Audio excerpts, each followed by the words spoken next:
Chapter 15.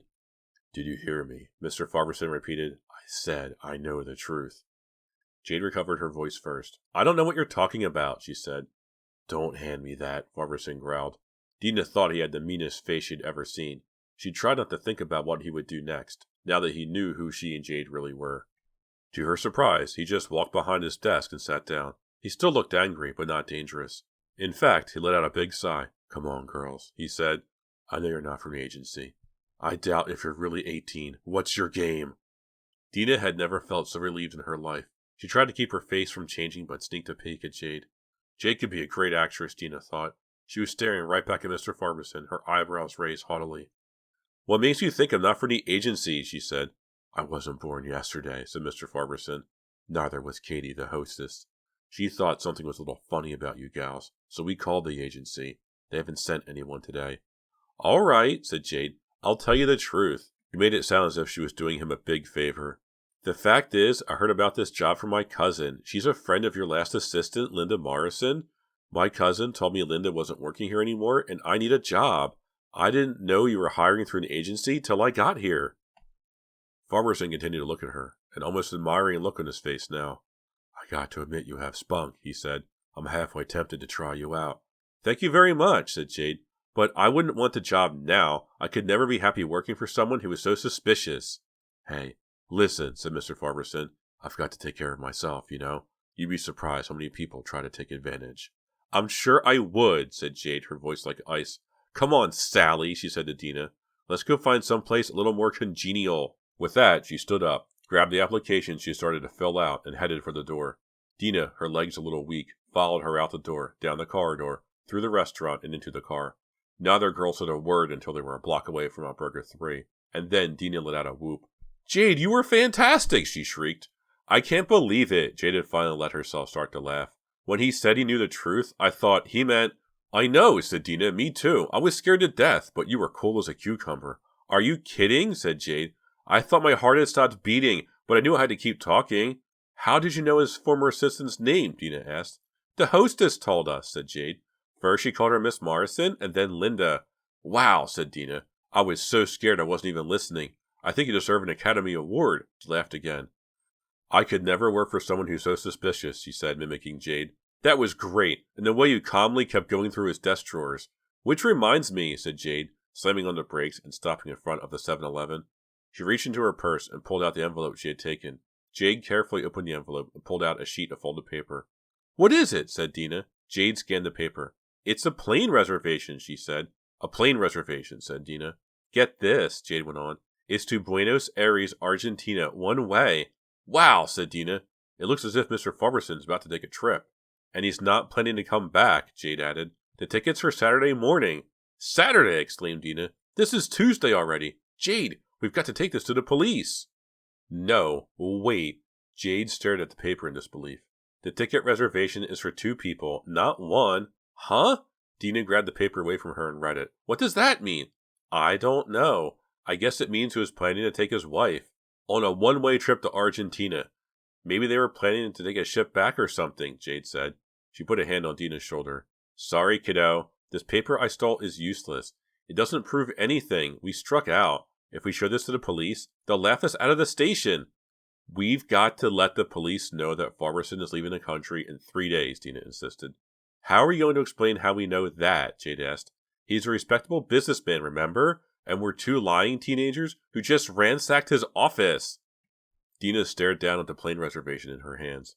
But if Farberson leaves town, we'll never be able to prove that Chuck is innocent, she wailed. What are we going to do? Jade thought about it for a long while. We have to find out more about Farberson, she said finally. Maybe Linda Morrison can help us. Who? His former assistant, said Jade. Don't you remember anything? She's the woman whose job I was supposedly applying for today. Oh, said Dina. Right. But how can she help us? We don't even know her. Can you get a car tomorrow? Said Jade instead of answering. Her smile was back, and Dina knew she was hatching another plan. I don't know, said Dina. My parents are still mad about the phone calls. My mother's car is still being held by the police. Listen, we've got the whole day tomorrow. Teacher conference day, remember? My dad's back tomorrow, so I don't have wheels. Try to get the car. Offer to drive your dad to work. Tell your parents you have to do some research at the big library in Waynesbridge. What are you talking about? This may not be a term paper, Jade said, but as far as Chuck is concerned, it could be the most important research you ever did. I don't believe her doing this, said Dina. It was 11 in the morning, and she was so nervous about driving her father's BMW, she was having trouble concentrating on what she was doing. Usually she loved to drive either of her parents' cars, but everything that had happened lately, combined with the thought of what she and Jade were about to do, had given her a severe case of butterflies. Will you relax, said Jade. Just keep your eyes on the road. Miss Morrison said we should turn right on Lakewood. What did you say to her? Dina asked. How did you get her to agree to see us? I told her we're conducting a survey, Jade said smugly. I figure we can find out more if we go in person. Great, said Dina. First we're applying for a job, now we're doing a survey. I'm sick of pretending to be someone I'm not, Jade. This is the only way we can help Chuck, said Jade. Besides, there's no reason why we can't use our real names, and we are trying to get information from her. How did you even find her? Dina asked. I let my fingers do the walking, answered her friend. There are only 2 L. Morrisons in the whole phone book, and she was the first one I called. Dina just shrugged. Jade was right about what they were doing. This was the only way to help Chuck. But somehow she had a feeling it was also a big game to Jade, a chance for her to show off and play tricks on other people. Turn here, said Jade. It should be up in the next block. Dina pulled up to the curb, in front of Miss Morrison's house. It was a small, one-story wooden house with a cheery vase of flowers in the front window. Now remember, said Jade, let me do most of the talking. Right, said Dina. She picked up her clipboard and followed Jade up to the front walk. The door was opened by a short, attractive woman with frosted blonde hair and a pleasant smile. Hello, Miss Morrison, said Jade. I'm Jade Smith from S&S Research Associates. I talked to you on the phone yesterday afternoon. This is my colleague, Dina Martinson. No wonder Jade is so good at this, Dina thought. Who else would think to use a word like colleague? You girls are both so young, said Miss Morrison. Come on inside. We're students at the college, Jade said. We do surveys part-time. The 2 girls followed Miss Morrison into a small living room decorated in soft shades of beige and rust. Jade sat down in an armchair and pulled out a pencil, very businesslike. Dina tried to copy her accent's expression, but felt like an idiot. Our firm is doing a survey of the restaurant business in Shadyside, Jade told Miss Morrison. We're concentrating on employer-employee relations. Now, we understand you were recently employed by the Burger 3 restaurant? That's right, said Miss Morrison. But how on earth did you know that?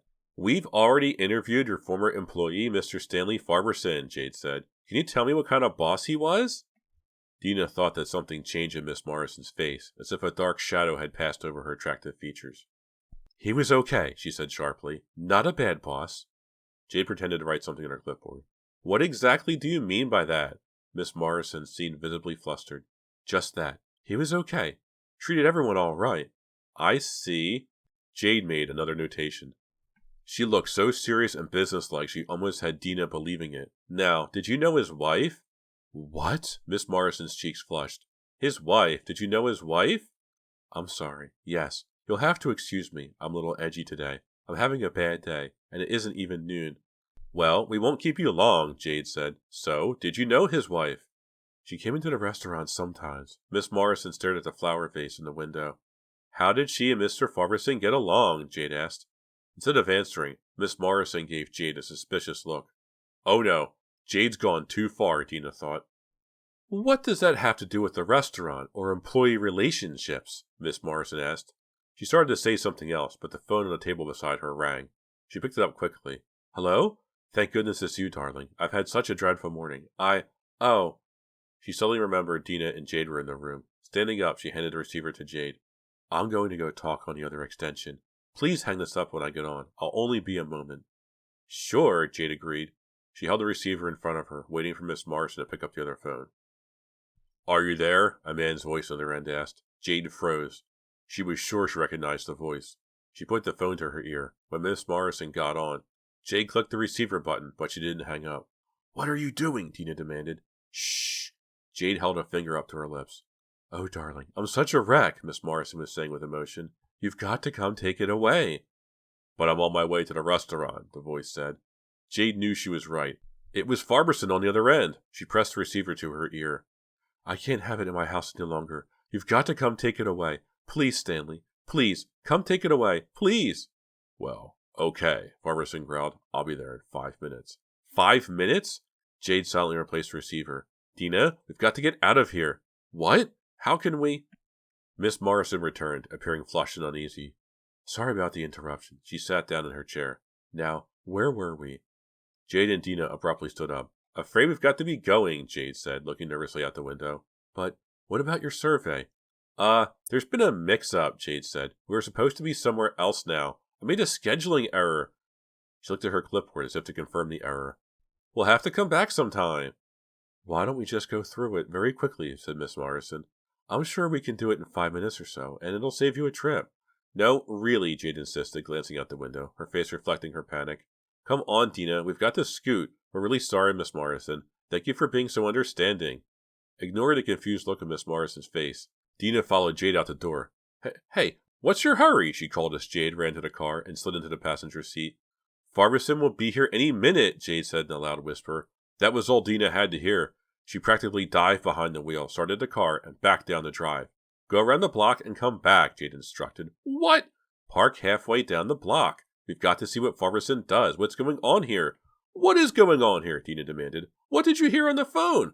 She called Farberson darling, Jade said, keeping an eye out for Farberson's car. She did? You mean? I mean something is definitely going on between the two of them. She begged him to come over and take something away. She said she couldn't bear to have it in her house anymore. He groused about it, but he's on his way over. What on earth could it be? Dina asked. She circled the block and parked across the street and a few houses down from Miss Morrison's house. Seconds later, Farberson's old car pulled up Miss Morrison's short driveway. Duck down, Jade whispered. He might see us. As they peered over the dashboard, Farberson walked straight up to the house without looking left or right. Miss Morrison greeted him at the door, and the two of them kissed, a long, lingering kiss. Then she pulled him inside and closed the door. Wow, Dina said. Double wow, Jade said. The two of them are definitely an item. Do you think Miss Morrison is the reason Farberson killed his wife? Dina asked.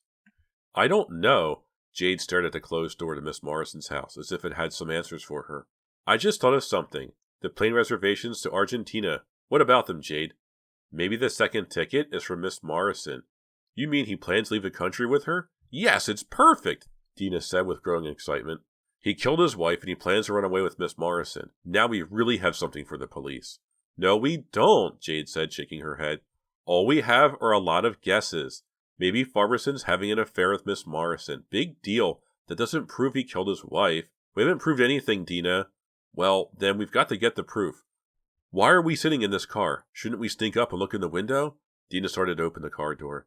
No, don't move. He's only staying for a second. He told her he was on his way to the restaurant. Just as she said that, the front door opened and Farberson appeared.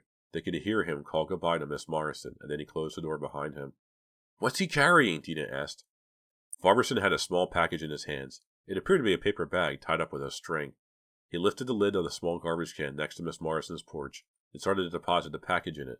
Then suddenly he changed his mind. He replaced the garbage can lid and carried the package to his car. That's very strange, Dina said, ducking low behind the steering wheel. He started to throw it away, then decided to take it with him. What on earth could it be? They watched Farberson back down the drive. Follow him, Dina, Jade said. Let's see where he goes with that package. Dina started the BMW and eased it slowly after Farberson's car, staying more than half a block behind him. I know what it is, she said suddenly, turning the corner. What? I know what's in the package, Jade. I just know it for sure. Well, come on, don't keep me in suspense. It's his mask, Dina said, her eyes straight ahead on Farberson's car. It's the mask and the bloody shirt he wore the night he killed his wife. Chapter 16. Look out for that bus! Dina swerved to the right just in time. The angry bus driver leaned on his horn. Sorry, Dina apologized to Jade. I was so busy watching Farberson's car, I didn't realize I was over the line. We're almost to his restaurant, Jade said. I know I'm right about the package, Dina said, stopping for a light. He had to hide the mask and bloody shirt somewhere, right? Right, Jade agreed. Miss Morrison was a perfect person to keep it for him. Yeah, maybe, Jade said. I did hear her say over the phone that she couldn't bear to have it in the house any longer. She begged him to take it. Maybe you're right, Dina. Maybe the mask is in that package. If I am right, we'll have all the proof we need, Dina said, smiling for the first time in a long while. It'll prove to the police that we were telling the truth, and it'll free Chuck. Whoa, slow down. But I'm so excited about... No, I mean slow down, Jade said. There's Farberson's restaurant. He's parking right in front. Dina slammed on the brakes. Luckily, there was no one behind her. She saw a parking spot across the street. Letting a van go by, She made a wide U-turn and pulled into it. Then both girls got out of the car and ducked low behind a bus shelter. They watched Ferguson climb out of his car and lock it. He had the brown package under his arm. He walked to a row of garbage cans on the curb. "Great," Jade whispered. "If he drops it in one of those cans, we can easily pull it out after he goes inside." But once again, Farberson changed his mind. Transferring the package to his right hand, he turned away from the curb and headed into the narrow alley that ran beside the restaurant. "Come on, we've got to follow him," Jade said, looking both ways and then bounding across the street. But he'll see us," Stine cried, following her. "Just keep against the wall," Jade warned. They inched along the wall, following Farberson to the back of the restaurant. Stopping at the corner of the building, they watched him enter a small cement courtyard, walled in by buildings on all four sides. A tall yellow garbage dumpster stood in the center of the courtyard. Farberson scanned the area, as if not wanting to be seen. Jade and Dina pressed themselves against the dirty brick wall and held their breath. Farberson tossed the package into the dumpster, then quickly disappeared into the door at the back of the restaurant. "Let's go get it," Dina whispered.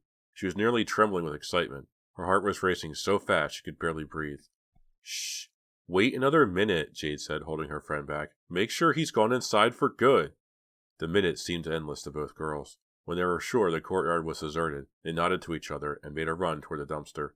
They were halfway across the courtyard when a man's voice called to them angrily. "Hey, what are you doing?" Dina froze. It felt as if her heart had suddenly stopped. She turned around. "What are you girls doing back there?" The door to the restaurant's kitchen was open. Two men wearing white aprons were at a long counter chopping vegetables. One of them, the one who had called to them, stepped to the doorway. We thought the entrance was back here," Jade said, thinking quickly as usual. The man chewed on a toothpick and eyed them both suspiciously. "We're closed," he said. "We're not open for lunch." He spit out the toothpick. "Oh, okay. See you later," Jade said. She followed Dina, who was already hurrying away. They ran back along the narrow alleyway. Neither of them said a word until they were safely back in the car and heading toward Dina's house. "Close call," Jade muttered finally, still looking shaken. "That cook didn't look like a nice guy."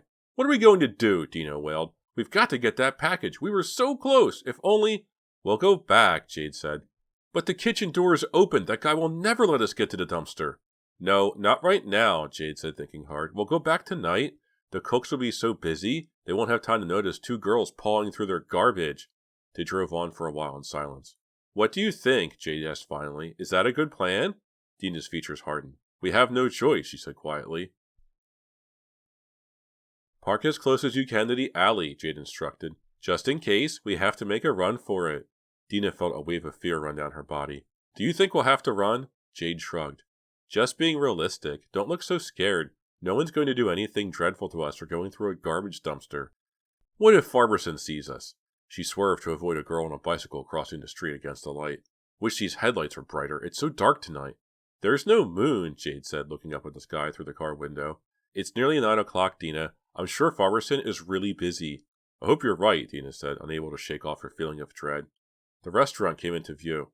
"It's crowded tonight," Dina said, slowing down, searching for a parking place. "The places on that side of the street are all taken." "Oh well," Jade said, disappointed. "Park at an empty lot across the street. Maybe we'll get lucky and won't have to run for our lives." "Very funny," Dina said, pulling into the lot and parking the car as near to the street as possible. "How come you're in such a breezy mood?" "I'm not," Jade said seriously. "I'm just excited because I think you're right about that package. And if you are right and we do get the mask tonight, we'll be able to get Chuck out of jail and the real murderer in." Dina held up her hands with both sets of fingers crossed. "Let's go." A few seconds later, they were making their way through the narrow alley. It seemed much narrower and longer in the dark, and much creepier. "Why didn't we bring flashlights?" Dina asked, walking along the wall right behind Jade. "Flashlights will be noticed," Jade whispered. "Don't worry. There'll be enough light from the surrounding buildings once we get to the courtyard." They came to the back of the building. The courtyard was illuminated by a single light bulb above the kitchen door, which both girls were thankful to see was closed. "That's a break," Dina whispered. "Just pray that no one opens it while we're back here," Jade said, and then she gasped and nearly fell backward into Dina. "Jade, what's wrong?" Dina cried, startled. Something scampered over my feet. Dina looked down. A large gray rat scurried past them and disappeared in the dark alley. "Oh, that was the worst feeling," Jade said, breathing hard. "There must be more of them," Dina said, her voice trembling. "They probably come back here for the garbage." "Oh!" Another rat leapt off the top of the dumpster and made a screeching noise as it hit the pavement, then scurried off in the direction of his companion. "Come on, Dina. Let's see if the rats have left us anything." As they approached the tall dumpster, Dina gazed up at the buildings surrounding the courtyard. There were lights on in several windows. She hoped no one would accidentally see them down there. Come on, Jade urged. It's too tall to see the bottom. We've got to climb in. What? Climb in? Dina took a deep breath. The stench of rotting food filled her nostrils. Ugh! You'll get used to it, Jade said, holding her nose. I think. Come on, give me a boost. I'll get in and then pull you up. It's disgusting, Dina complained, starting to feel sick. I really can't stand the smell. Dina, forget about the smell. Snap out of it. Let's grab the package and get out of here. Give me a boost. Dina struggled to push her up to the top of the dumpster. Jade grabbed hold of the rim, pulled herself in, and then dropped to the bottom. If you think it smells bad out there, wait till you get in here, Jade called. Do you see the package? Dina asked hopefully. All I can see is rotting cabbage, Jade said. They must have made a lot of coleslaw today. She leaned over the side and offered her arms to Dina. Come on, I'll help you in. We're both going to have to search. Are there rats in there with you? Dina asked, taking Jade's hands. Only a few, Jade answered dryly. She tugged, and a few seconds later, Dina was beside her, also knee-deep in garbage. Come on, start searching. They began pawing through the wet, rotting garbage. This is so disgusting, Dina complained. I'm going to have to take 6 baths when I get home. We'll have to bury our clothes, Jade said. Now where is that package? It must be down near the bottom. Oh, these fish parts smell the worst. Suddenly they heard a noise. They stopped their search and ducked low. The kitchen door had opened. Dina held her breath. Someone was approaching the dumpster. No, please go away, she begged silently. Suddenly, 2 big black plastic garbage bags came flying on top of the 2 girls. Jade toppled over in the garbage. Dina managed to rein upright. Neither of them made a sound. The footsteps retreated. The kitchen door closed. Jade, where are you? Dina whispered, shoving one of the garbage bags away. Where do you think? Jade's voice was muffled. Oh, Lord, I'm covered in garbage. Why don't these people use garbage bags for all their garbage? She started to pull herself to her feet, then stopped. What's the matter? Dina asked. Some of the garbage at the other end of the dumpster was moving. She realized there must be a hungry rat at the bottom at that end. I felt something, Jade said, reaching down to the bottom. Then she smiled and held up the brown package. Got it. Quick, open it up, Dina cried excitedly. Is it the mask? No, not here, Jade said. Let's get back to the car. Dina quickly agreed. She jumped down for the dumpster, then helped Jade down. They looked at the restaurant kitchen, but the door remained closed. With the odor of the garbage still in their nostrils, they ran at full speed down the dark alleyway. As they reached the sidewalk, they nearly collided with an old couple leaving the restaurant. Watch where you're going, the man cried, but they didn't stop running until they reached the parking lot. Then they both leaned against the car and waited to catch their breath. Open it, come on, Dina demanded. We did it, Jade. We got our proof. I knew we could get Chuck out of trouble. The package was tied very tightly. Jade struggled to remove the string. It feels too heavy to be a mask, she said. That's because his shirt must be in there too, Dina said, watching Jade's efforts impatiently. Finally, Jade pulled off the string and tore open the package. Both girls screamed when they saw what was in the bag. Chapter 17. The dead cat seemed to stare up at them. Its eyes had already sunk deep into its head. It smelled worse than a dumpster. Jade dropped the cat, still wrapped in brown paper, on the ground. I don't believe it, Dina wailed. A dead cat. Farberson was throwing away a dead cat. Miss Morrison said she was having a bad morning, Jade recalled. I guess her cat died. I guess she couldn't bear to deal with it, so she asked Farberson to do it. I don't believe it, Dina said again, shaking her head. It was taking a lot of effort not to burst into tears. I'm so disappointed, Jade. Me too. Jade leaned against the trunk of the car and closed her eyes. I really thought you were right, Dina. I thought we had the mask. I thought, oh, what's the point? She asked bitterly. She glanced down at the dead cat at her feet and made a face. Now what? Dina asked glumly. What do we have for all of our clever detective work? Well, we know that Farberson plans to leave the country on Saturday. We know that he and Miss Morrison... Nothing, Dina interrupted bitterly. We've got nothing. No proof of any kind. No proof that he was the man in the mask. No proof that he killed his wife. Nothing. Well, maybe he didn't do it, Jade said thoughtfully. Huh? Dina looked at Jade in shock. Maybe we jumped to the wrong conclusion because Farberson's voice is similar to the man in the masks. But face it, Dina, we don't have any evidence at all, just as you said. No, it was him that night. It was Farberson, Dina insisted. I have no doubt about that. Jade looked at her. No doubt at all? Dina didn't reply. She sighed wearily. Come on, let's go home. They climbed into the car. Dina searched in the dark for her keys. Why don't they put some lights in this parking lot? It's as dark as that alley. Jade shuddered. Don't remind me of the alley. Dina finally found the key and struggled to get it into its slot. Come on, let's get out of here, Jade said edgily. I'm trying, Dina whined. She started the engine and put the car into reverse. She turned to look out the rear window as she started to back up, and a powerful hand reached from the back seat and grabbed her shoulder. "No!" she screamed and slammed on the brake. Jade turned, her eyes wide with horror, and saw the man in a mask just as he grabbed her shoulder with his other hand. "Ouch! You're hurting me!" He squeezed her shoulders hard and pushed his masked face up close to them. "Don't you ever let me see you again," he said in a low, menacing growl. "I only give one warning." His breath was hot and smelled of garlic. He shoved them both hard from behind, then lurched from the car, leaving the back door open, and disappeared into the darkness.